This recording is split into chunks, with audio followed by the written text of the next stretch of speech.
Some quotes and letters to and from Richard Fields, Jr. As Richard Fields could not sign his own name, all letters written in his name were obviously written for him by someone else.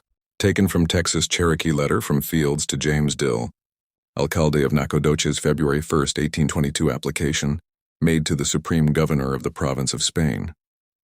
Dear Sir, I wish to fall at your feet and humbly ask you, what must be done with us poor Indians?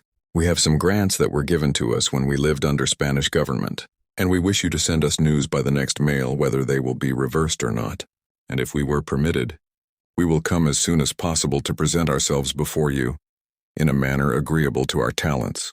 If we do present ourselves in a rough manner, we pray you do right by us. Our intentions are good toward the government.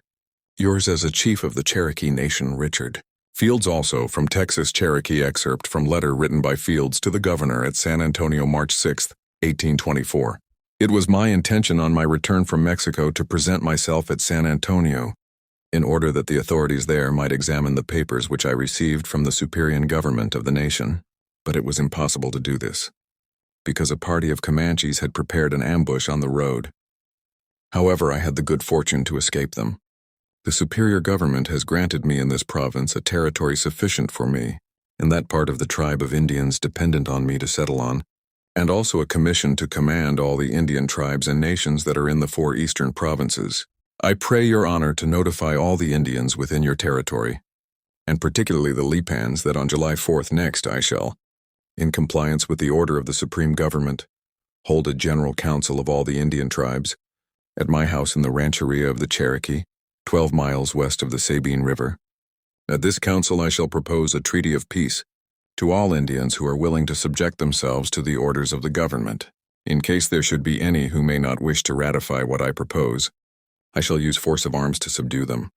I beg you to notify the commandant at San Antonio that he shall, for the satisfaction of his people, send some trusted person to aid in the treaty of peace and see how the affair is managed.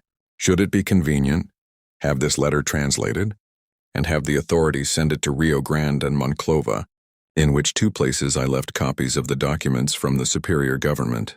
Quote from Richard Fields, taken from the Texas Cherokee, A People Between Two Fires, 1819-1840 by Diana Everett. December 21, 1826.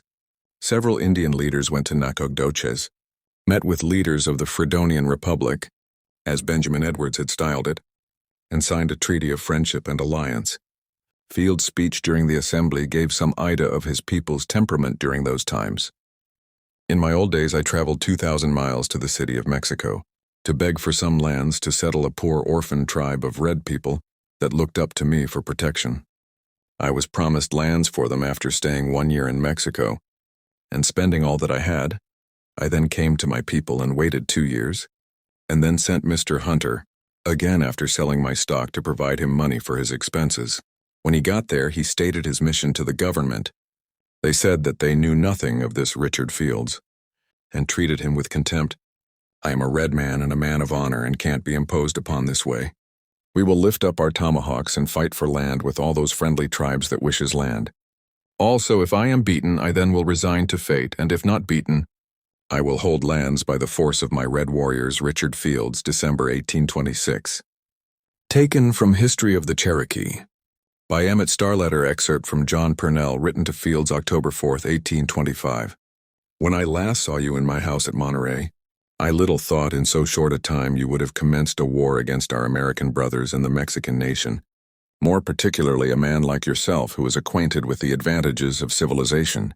If your claims for lands were not granted at a time when the government was not firmly established, that should not be a cause of war. Ask and it will be given to you. This nation has always felt friendly inclined toward yours, and I am sure if you cease hostilities, they will enter into a treaty with you by which you will obtain more permanent advantages than you can by being at war.